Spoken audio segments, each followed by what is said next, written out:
Good afternoon, good morning, good evening, depending on where you are on this fast forward planet, which is wrapped in so many layers of turbulence. I've stopped enumerating them on this show called Sustain What. And you know the list, and it expands every day. One of the big ones is how we manage information in the world where so much of what's coming at us is either designed to distract or piss us off or pat us on the back or is completely fake or is and we have tools now, unparalleled tools to use the massive information humanity has assembled so far. And we're going to talk about some of this today in this conversation with Christopher Mims and with Melanie Mitchell.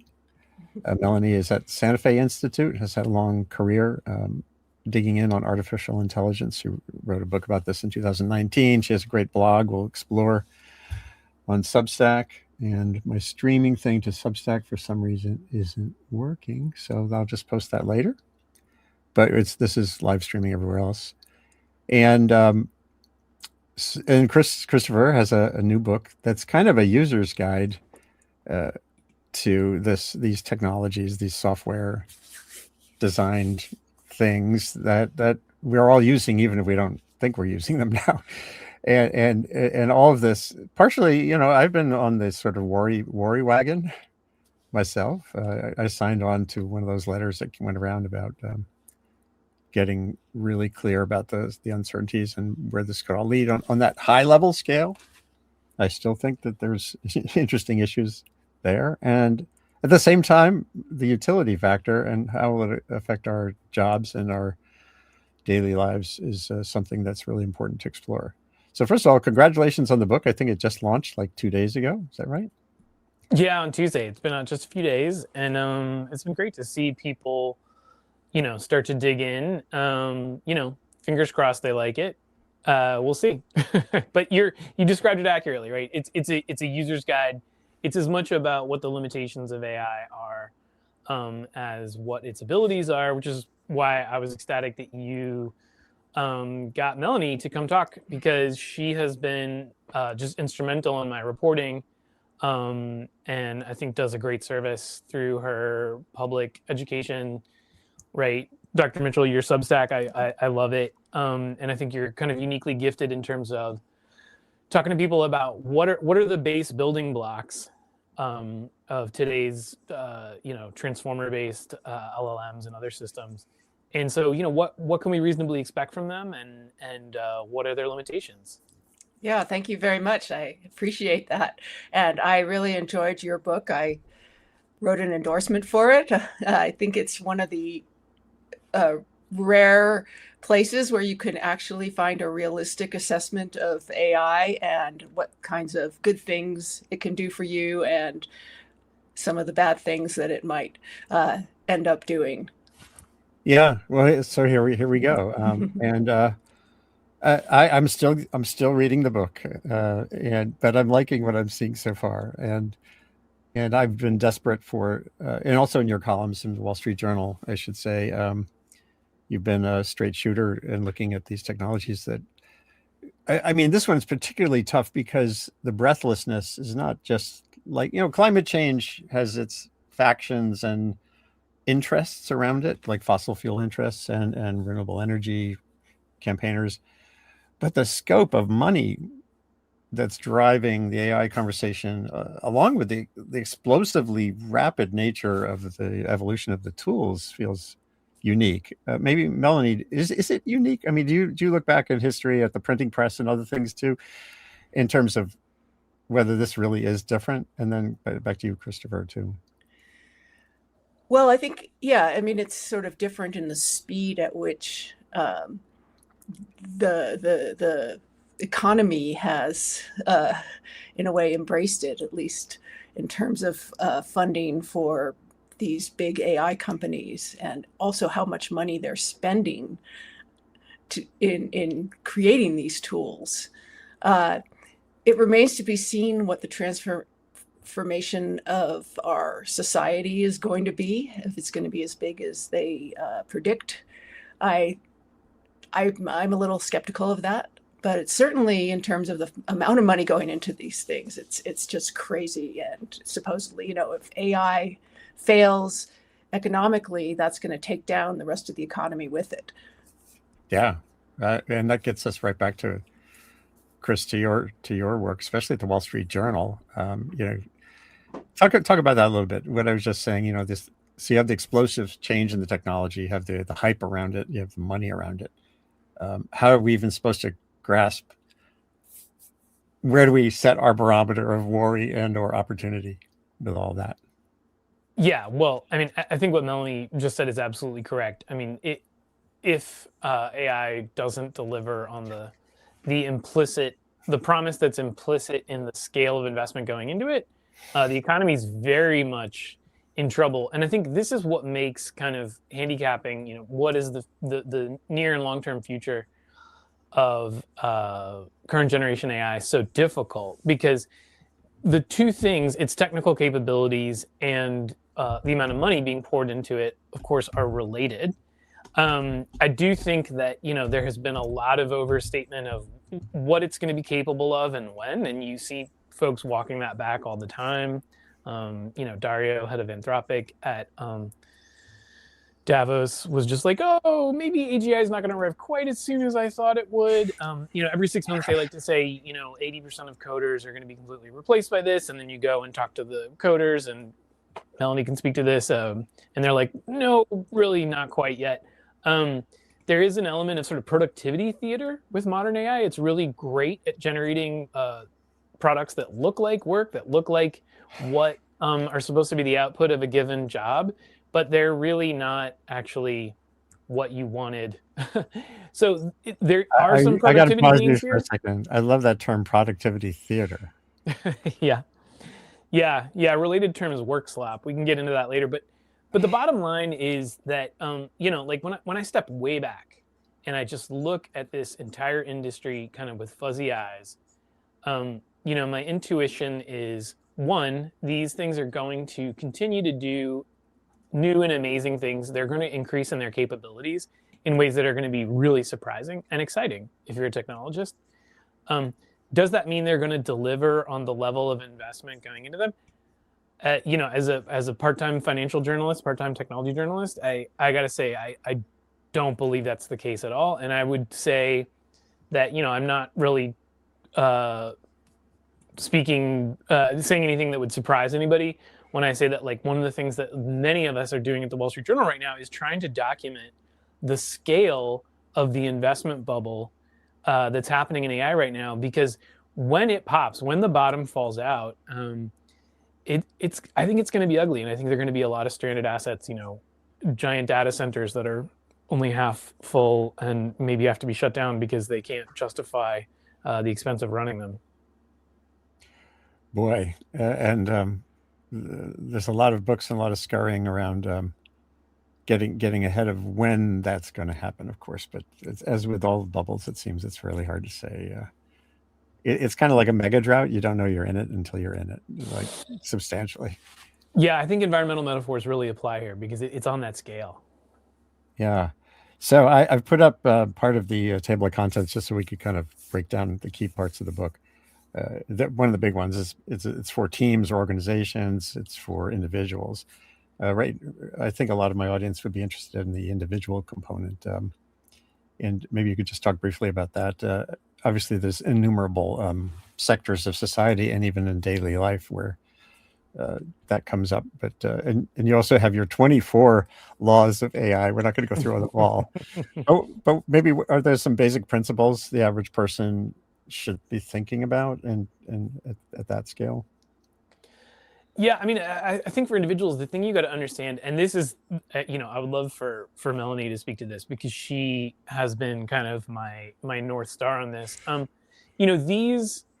These things are they're incredibly good at simulating intelligence, but if anything, they're this kind of incredible exercise in, well, what is intelligence really? Like, what does make us unique? Because we're sort of programmed by evolution. I think when we converse with something that can, speak fluently to us, we associate that with intelligence. But these things are great at, speaking fluently with us, but missing things that have to do with abstract reasoning and with long-term planning and with world models. And nothing that I have seen in the field suggests that we have figured those things out yet. And Melanie, I'd love for you to speak to that, because I think you're a very gifted communicator about how these operate, why they're probably more than what some people call just like spicy autocomplete or stochastic parrots, but certainly less than something that maybe deserves the term artificial intelligence. I'm just really curious, when people ask you, how you describe that. Yeah, so the word intelligence, of course, is not it's not a generally well-defined term. I remember Marvin Minsky, who is one of the pioneers of AI, called it a pre-scientific term, and I think it still is. It's we have things like IQ tests and other psychometric instruments that purport to test intelligence, but what intelligence is not. It's kind of this umbrella term for a lot of different capabilities. And I think a while ago, Christopher wrote a really nice article about sort of the just the term artificial intelligence, which was coined by John McCarthy in the 1950s to describe this field. Other people didn't like that term, and Herbert Simon, Nobel Prize economist, and Alan Newell proposed calling the field complex information processing. So imagine what the world would be like today if computing.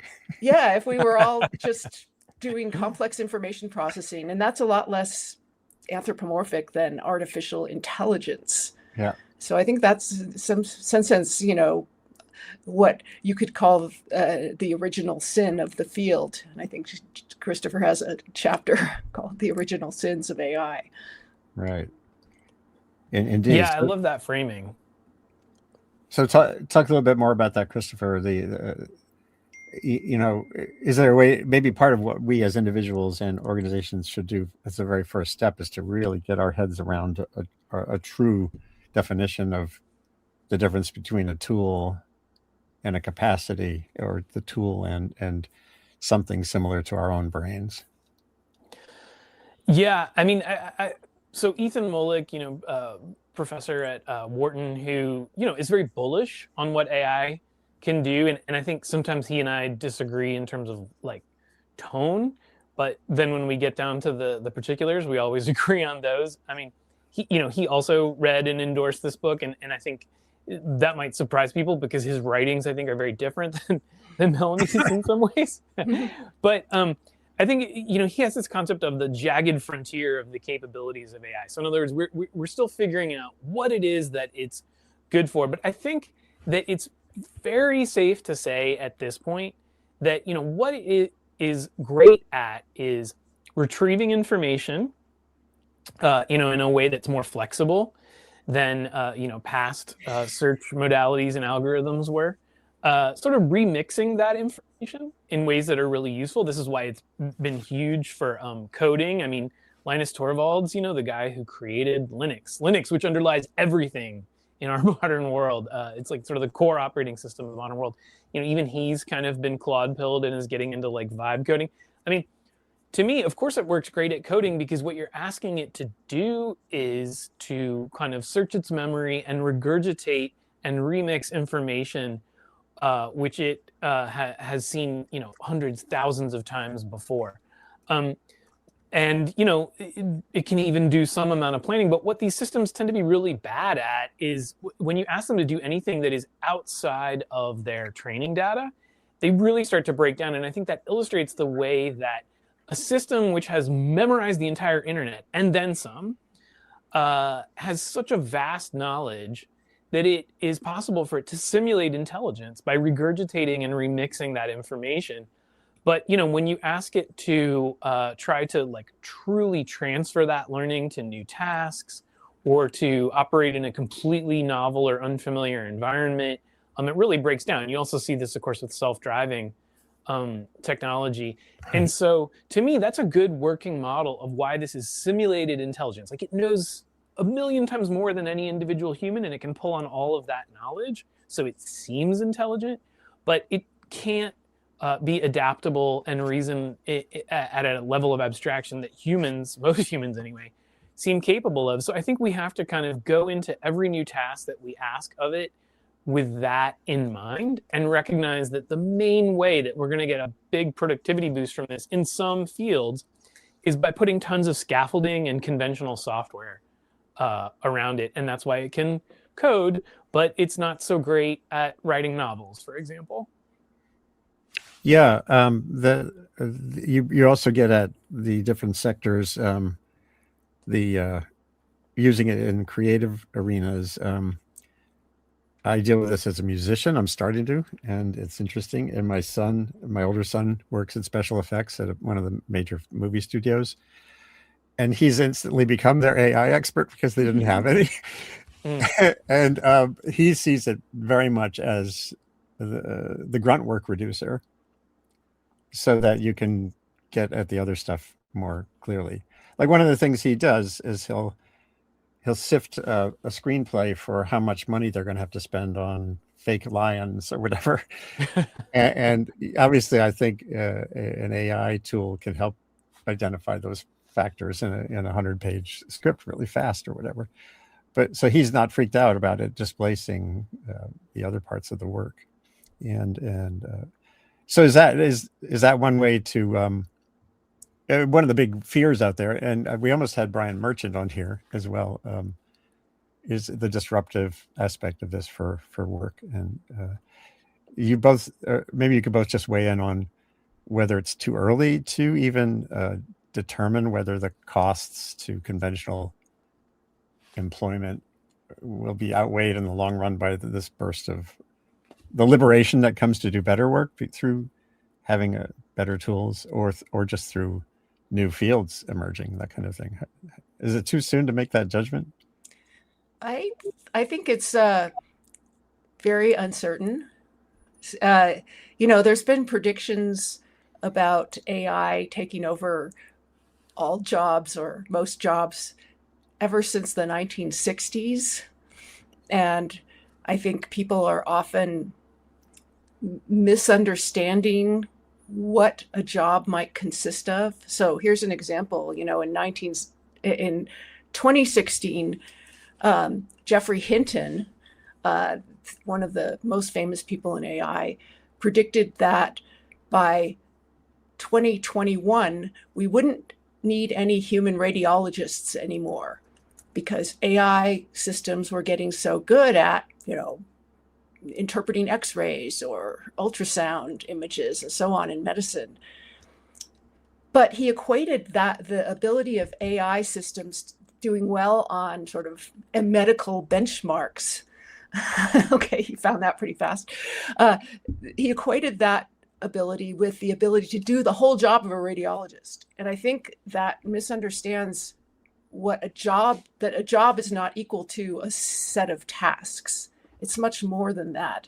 It's dealing with all kinds of unexpected things that come up all the time in the real world. And this is one of the reasons why AI systems that have outperformed humans on, these benchmarks that big companies like to test their systems on, they outperform humans on the benchmarks, but then in the real world, it turns out they perform much worse.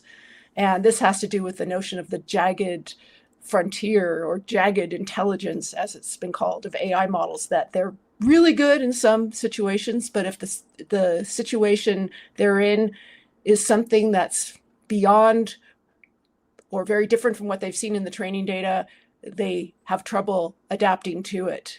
So I think that kind of mixing up of tasks and jobs is hurting the ability of people to predict the effect on jobs in general.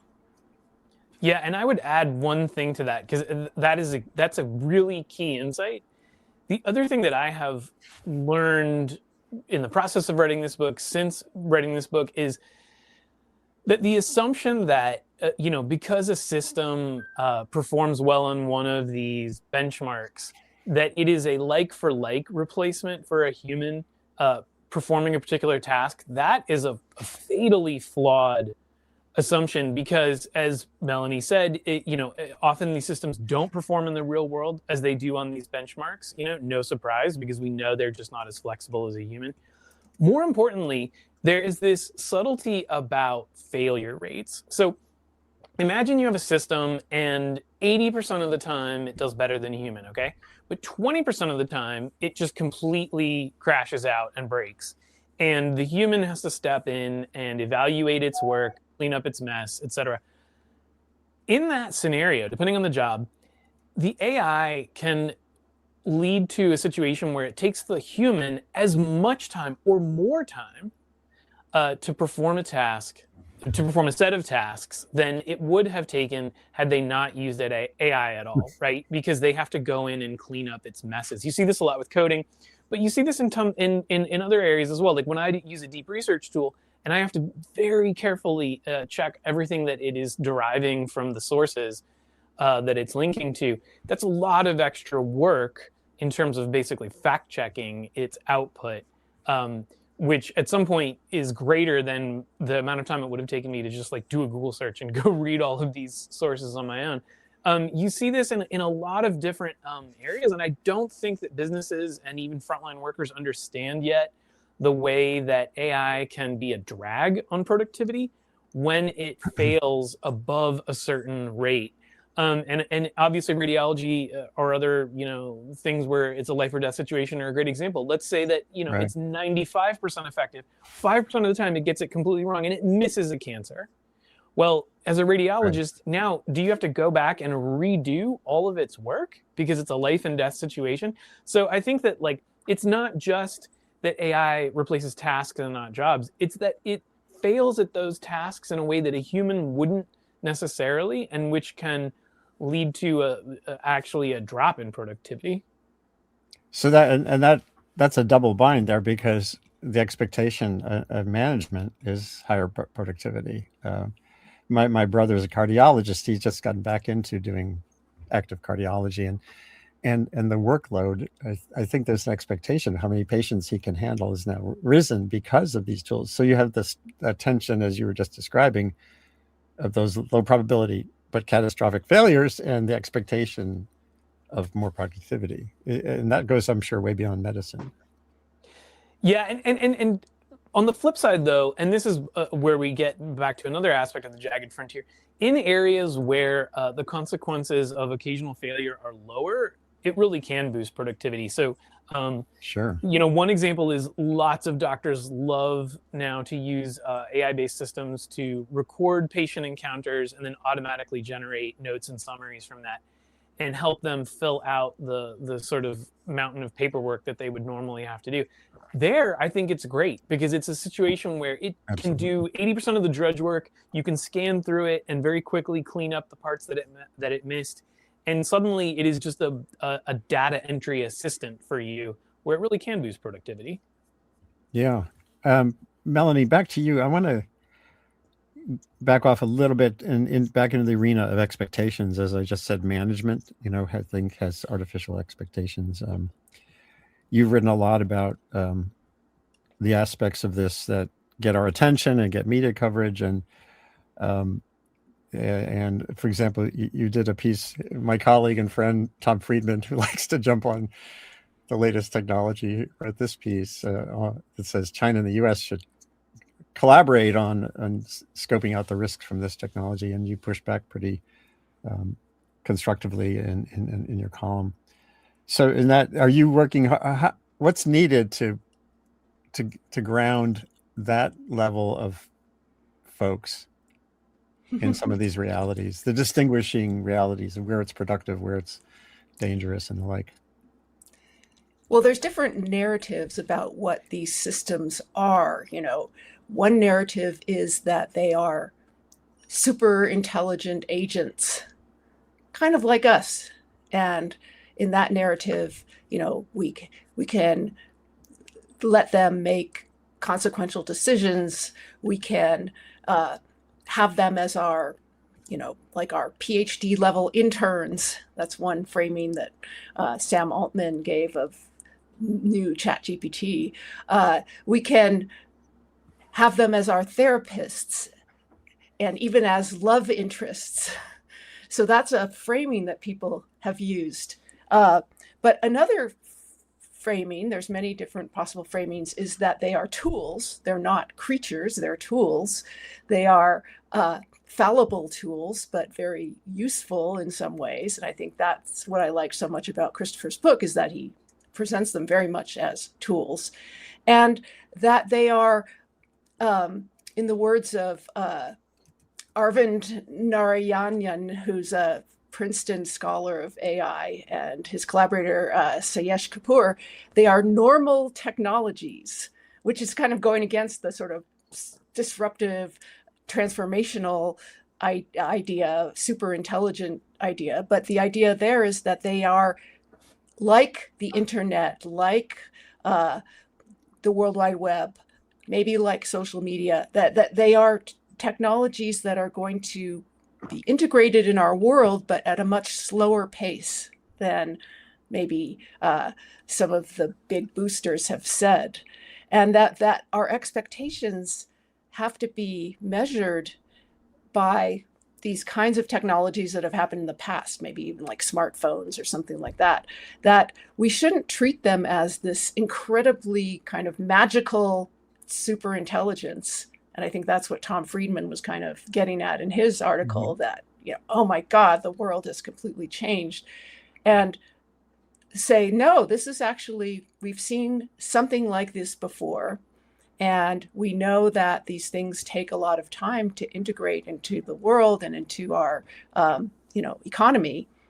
And we shouldn't just expect overnight transformations. And people are going to be very disappointed if they do. One thing that you're bringing to mind is that I think in the average person's field of vision, there has been almost an instantaneous transformation, meaning Google searches. The first results are AI generated. All the slop that we're seeing on social media, which we'll talk about in a minute. So we have this impression of explosive change because that's where it's showing up first. Does that resonate? Maybe Chris? Yeah, I mean, we certainly have an impression of explosive change, and you can talk to ChatGPT, and it's just astounding, what it can do with language. But I guess the question about what's the effect on jobs, what's the effect on society, what's the effect on, the average person, and the expectations maybe for managers, that's a little different than this explosive change of, okay, we have these AI systems. But the question now is like, how do we use them to increase productivity, to actually be beneficial, to impact the economy? That's going to take longer than a lot of people might expect. Right. So we're going to go to some questions. There's some that have already shown up, and I posted a QR code if anyone wants to maybe even join us in the studio. I have an instant banishment thing. So here, let's see. I just saw a good one. Yeah, Yvonne Alzupo, who's a frequent voice here, says there are good reasons why we need careful defined legislation and detailed regulation in AI. Uses for good, not the bad. Expect the unexpected. And Yvonne goes on to, here's the question. I heard that the Trump administration is interested in a new plan to use AI in Medicare benefit applications. Healthcare companies want to use AI instead of humans, doctors, to approve or deny treatments or procedures. So where does regulation come in here? We've already seen the utter failure of regulation to social media for so long. Now there's some talk about that. But what about this? Maybe Chris. I mean, on the one hand, it's easy to be cynical and say, well, under the current administration, we're getting the opposite of regulation. Part of this is that there has been this incredibly intense lobbying effort. I mean, one of the co-founders of OpenAI Brockman, donated, I forget what the figure is, and I don't want to get it wrong, but it was tens of millions to a fund that is devoted entirely to making sure that states cannot pass their own AI regulations. Right? They want only federal regulations, which of course are going to be a lot lighter. The argument there is, we're in a race with China and the rest of the world, so we can't be holding back our sort of AI champions. That said, I think it's important to have this discussion to lay the groundwork for a time when we might be able to get more thoughtful regulation of AI, because it's a general purpose technology, right? So, same way that, automobiles or firearms are general purpose technologies, and we have regulations all over America in all 50 states and every country on earth governing how you can operate an automobile or own a gun. I think it should be similar for AI. I mean, a very straightforward example is Grok, which is integrated into X, the social network, and has been used in all kinds of, truly horrific ways to abuse women and children on that site. And you have countries all over the world kind of stroking their chins and saying, well, should we ban this? You have payment processors who normally would instantly cut off any app or service that did this kind of thing, who hesitate to with X, because of the sort of political clout and the bully pulpit that Elon Musk in particular has. So clearly there are a lot of areas, low-hanging fruit, where there should be regulation. And, using this to reject or accept, claims for healthcare, I mean, that's kind of frightening. Obviously, a lot of those companies are already doing that, right? And we do need better regulation about transparency about that, and about auditing those algorithms so that we know exactly, how they're biased and what their outcomes are. That's fair enough. I don't know if you're dug in much on the sort of externalities, but there was a question about the data center politics and realities, the environmental and energy suck up that's happening. Is part of that going to resolve when the bubble bursts? This year's Rebecca Green Carnegie is asking about electricity costs and the water and energy costs. I mean, Melanie, I feel like you know more about where this could be going just in terms of the architecture and the rest. I mean, do you see this demand sort of expanding endlessly because of the kind of underlying demands of the algorithms? I think for the near-term future, yes. And the goals of a lot of these big companies is to get more and more access to electricity. Microsoft wanted to take over 3 Mile Island nuclear power plant to power their AI systems. And these things do need incredible amounts of electricity. I don't know, there's been some debate about how much water they need. I think there's very little transparency from big companies on these kinds of energy uses. But the trend in general in computing has been to get smaller and smaller and more efficient. And that's been a big area of research in AI, in China, where they don't have access to the chips that are needed for AI as much as in the US. In China, they've done a lot of work and progress on making these things more energy efficient, making them smaller. And I think that trend is going to be the longer term future. And eventually, I think, I can't run something like ChatGPT on any computer that I have or I have access to, even if I, go to my friends at the nearby national laboratories. They can't run it either. It has to run on this enormous distributed set of chips at data centers. But I think eventually these smaller models are going to become much more common, and we will be able to run them ourselves. So it's going to take a while, but that's the trend is towards energy efficiency and making these giant networks smaller.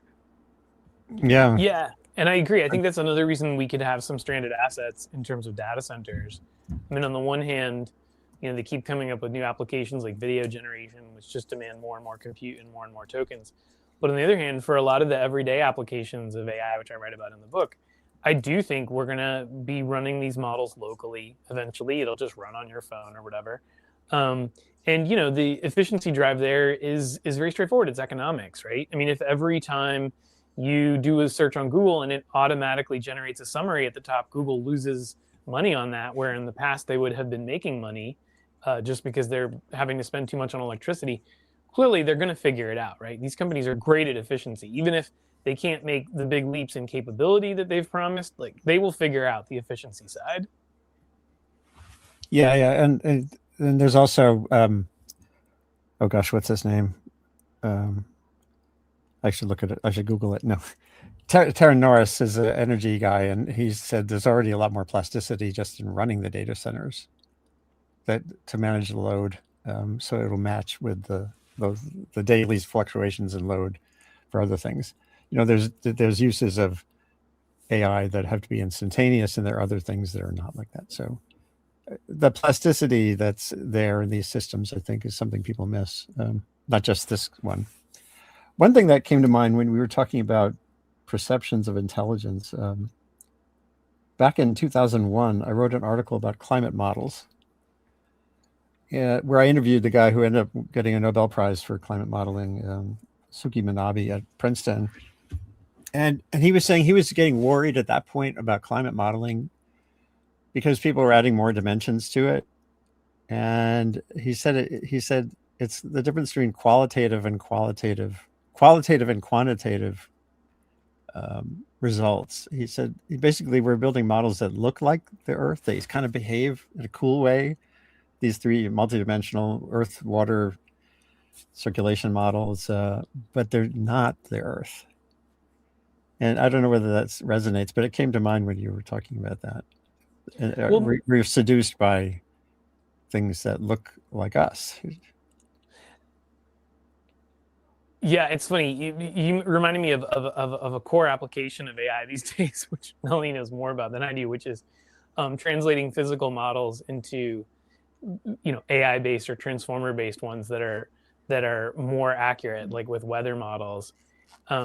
But maybe we can stick a pin in that. I do wonder about this simulation of intelligence and whether we're just kind of moving the goalposts on the so-called Turing test. But Melanie, I'm really curious what you think about what level of simulated intelligence is good enough for certain applications. For example, we already see people relating to chatbots, right? And I guess falling in love with them. I mean, I just read an incredible article in the New York Times about the rise of AI boyfriends in China. And so I do wonder, Melanie, do you think about, what is the level at which it can fool us or satisfy our desire for something intelligent to talk with? And it doesn't matter if it's truly intelligent. And what areas you anticipate that happening in? Yeah, I mean, in some sense, a lot of people are very happy with their AI boyfriend or girlfriend, but we've seen that in some cases that can really go off the rails, and people can become, psychotic or lose touch with reality, or put too much trust in their AI companion and then be burned. And this isn't, AI as companions, as in using them in mental health contexts is really tricky. So the simulation of intelligence goes a long way. I can talk to my chatbot and it sure seems smart, but then suddenly in some cases there will be a catastrophic failure. where it will help me commit suicide, or it will give me incredibly wrong medical advice, or it just doesn't have the connection to reality that is needed for a trustworthy companion. So I don't know how far we have to go in terms of quote unquote simulation of intelligence. That's a really hard question. And there's a big philosophical debate in the AI community about what it's going to take. Is it just scaling up these systems, scaling up the data they're trained on? Or is there something really fundamentally missing that has to do with engagement in the real world, as opposed to the world of, this massive brain in a vat that's not actually intervening on the world in any way? Yeah, I'm curious what you think of. I mean, there's all these. You have, Jan LeCun, who used to be chief scientist in charge of AI, I guess, at Meta. Fei Li, one of the so-called godmothers of AI, and a number of others who have said, well, I have a different idea about what comes next. Like, we're going to do so-called world models. We're going to do embodied intelligence. These AIs need to be learning more from the real world. Language does not equal thinking, or you can't get intelligence solely from even multimodal models, which can perceive things like images. What do you make of this? I mean, I guess it's in the nature of scientific inquiry. You just got to try and see. But are you optimistic about some of these things and the way that they could be combined with existing systems, or are we still kind of just like stumbling around in the dark? I mean, there's a little bit of both, I guess. that we don't understand our own intelligence very well. We're quite far from understanding how our brains work, and it's a hard question how to make machines be intelligent. It's always been a harder question than people thought, in my opinion. So I endorse all these alternative investigations into how we can improve these systems, make them more kind of engaged in reality, understanding the world better. But I think there's different scientific push for different scientific progress, but there's also the commercial kind of pressure to have a product that makes money. And that's really affecting how AI is investigated, how people are trying to push the field forward. And that's always been a kind of a tension in the field. Are we studying intelligence, or are we making products? And nowadays, I think the making products is much stronger in this whole balance of things. And so it's hard to actually do something different from what people are currently doing they see as being successful. But can that focus on products eventually lead to the capacity to do the wider, bigger stuff? I mean, let me explain my thinking. You're actually reminding me of the AI energy demand thing, where I've written a lot about energy and nuclear. They're investing in nuclear small modular reactors, and that investment wouldn't be there without that demand from these venture capitalists who are driving this stuff. And that may actually then accelerate the capacity for that technology to move forward. Does that make sense? Yeah, it's possible. But I think a lot of the commercialization has very short-term incentives, whereas the science is much more long-term, and that's, I think, hurt the field. Could you say more about how you think it's hurt the field? I mean, is it just about distorting priorities? I mean, I've also been hearing, it's hard to get people to finish their PhDs because they can just go make $1 million a year working for a so-called frontier AI lab. Absolutely. And it's also, the kind of very fundamental science that we need, which might, get neuroscientists talking to AI people. And that takes time. And even in the academic world of AI, it goes by very fast. You have to publish your papers. The field is moving quite fast. You have to publish your papers now rather than spending 5 years thinking about the nature of intelligence. And there's just not a very strong incentive to do slower science that really thinks deeply about these issues. That challenge is all around us, even outside this field, I think. Oh gosh. Yeah, I mean, Andy, one thing I would say, and I think you might appreciate this and your audience might appreciate this, the difference. Oh, sure. Oh. Hold on a second, Chris. Something happened. Energy is that, in energy, there's so many technologies that are pretty great where it's a matter of how do we scale this up? How do we refine this, right? How do we make more efficient wind turbines? How do we make more efficient, solar panels? And as you know, a lot of the development of these things happen because of just decades and decades of intense research, very patient capital, governments, national labs developing a lot of the underlying technology before it was commercialized. And, AI is completely different. I mean, ChatGPT was kind of an accident. I mean, the underlying transformer architecture was invented at Google. They didn't really recognize its potential. Somebody at OpenAI was like, what if we just keep cramming more data into it? And then they accidentally discovered scaling laws. And then Sam Altman started tweeting cryptically about, we've created something so powerful that we're afraid to release it. That was ChatGPT 2 he was talking about.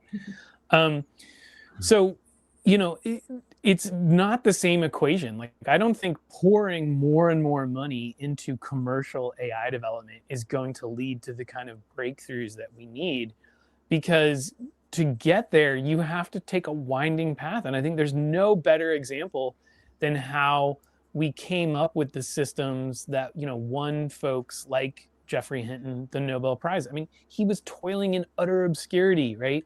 I mean, Melanie, I think your career kind of roughly matches up with his, and you can speak to this, but so far as I know, people were rejecting his papers and saying, what is this fool's errand that you're on?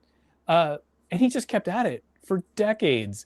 And I just don't think that kind of toiling on things that you believe in, that you could be wrong about, is an option when you are getting, $10 million a year in stock options, and the pressure is to deliver next quarter. Yeah, I think that is exactly what's happening. Wow.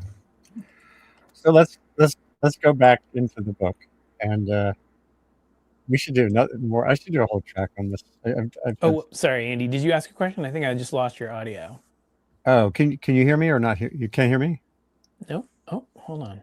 Oh, that's weird. I can hear you. Chris, something happened on your end. There was a point when I lost your audio too. Yeah, hold on. Let's see. Here we are in the tech. We're in the technosphere. Oh, there we go. I'm back. I don't know what it was. Yeah, no, it was fun. Actually, at the beginning of your answer, we couldn't hear you for a second too. But here we are. Oh, okay.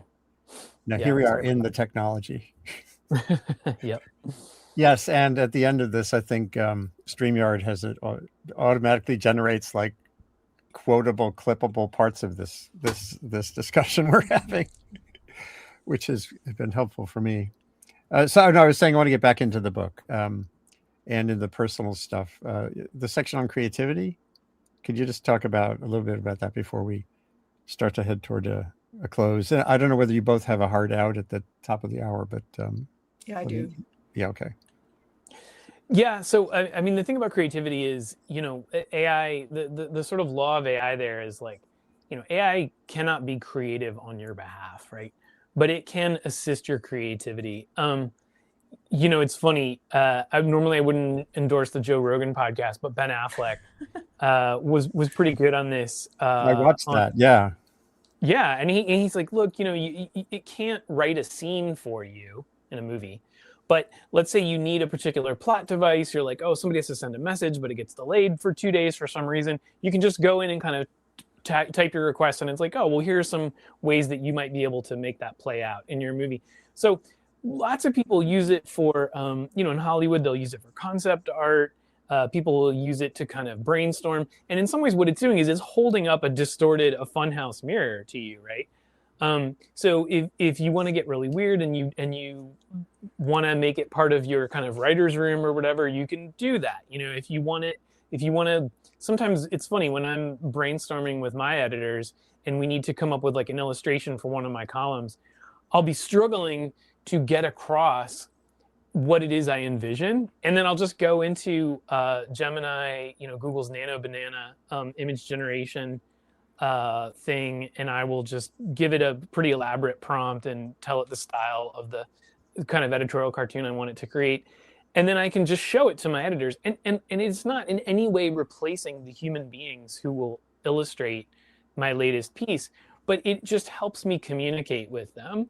I mean, in a classic example is lots of people will use Nano Banana now to like make the visuals for their slides, right? So these are all, when they have to give a presentation internally, these are all ways that it can kind of be a partner, can assist with your creativity, can help you when you're stuck. But, definitely you're not going to use it to create a finished product unless you want your more sophisticated consumers to instantly recognize that it's AI and label it AI slop. And as many surveys reveal, once people think that AI was involved in the creation of something creative, they tend to get really upset and reject it. By the way, Srinivasan has just posted here saying hello, Chris. Hey. He can't wait to read your book. And he says, and he's also nice to know Melanie's important work. So we're spreading the gospel here, and Sri can help spread it as well. Yeah, Melanie, can you say aloud the name of your Substack? Because I really think it should just be on everybody's reading list. Oh, thank you. It's called AI Guide. AI, a guide for thinking humans, and it's aiguide.substack.com. Yeah, I just put the link up there Thank you. again. I just posted it earlier. And I gotta say, I love that you post on your own schedule. Like, I never feel like you're like, what am I gonna write this week? Like, when you send something, I'm like, this was the thing that Melanie was like, I am ready to talk about this. Yeah, it's hard to have a day job and do a blog. Yeah, but it means it's much higher signal to noise, I think, from your Substack. No, that's great. And I think you mentioned Fei Li. Is that right? Earlier? Is this? I see she's on Substack too, and I didn't know that until this very second. So, that idea of getting beyond just words and images, as far as what it's learning from, seems really important to me. So thanks. Yeah, that whole concept is world models, and there's a ton of work that's happening at DeepMind. They have a world model generator called Genie. Fei Li's startup is all about this. Interesting. It seems like that's going to be part of what Jan LeCun's going to do. I don't know. Center of Jan LeCun's startup is world models. Yes. Wow. Yeah. Has he tried to recruit you yet? No. Boy, this is so interesting. I also wanted to, and the idea of jobs and stuff. I think it was only 6 months ago. I'm kind of a newbie in some of this. I think the phrase prompt engineer came to me first, like 6 months ago. and now I just went on LinkedIn to put it into the jobs index. And of course, there's all these prompt engineer. It's a whole new thing. You know what? As a journalist, I used to feel I was really good at Googling. I mean, I can Google to get a specific detail of something back in the day, probably better than anyone I knew. But now you have this idea, and I think, Chris, in your book, thinking about the utility aspect here, one of the things is just being precise about what you're trying to do. Does that make sense? Not just at the level of a prompt engineer, but how do you put this stuff to work? Yeah, I mean, the interesting thing is that, these systems advantage folks who are good writers and clear communicators in a way that previous technologies didn't, right? Like before, if you wanted to describe a piece of software that you wanted a computer to make, you had to have spent years and years, learning the syntax and the ins and outs of a particular computing language. Now you can do it in plain English, and lots of very experienced coders are, right? And then going back and cleaning up the code afterward.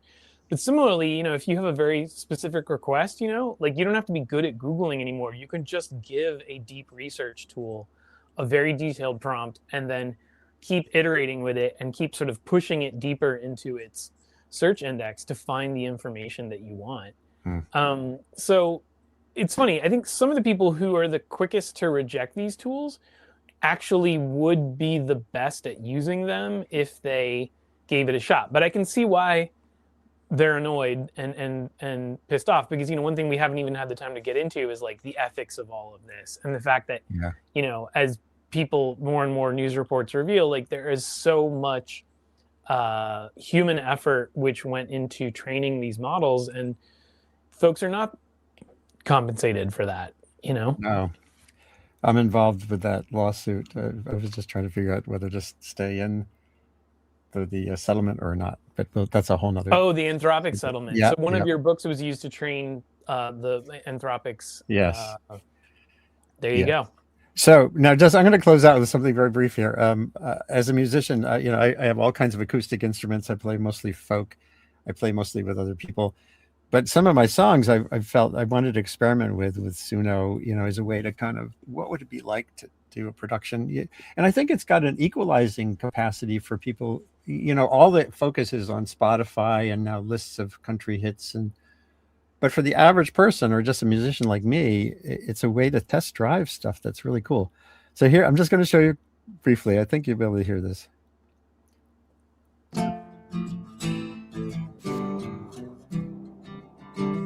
We all hold a dream somewhere deep in our minds where everything's fair and everyone's kind. So this is basically a protest song. It's about where we are right now. It's about save dreams for sleeping. It's time to get real.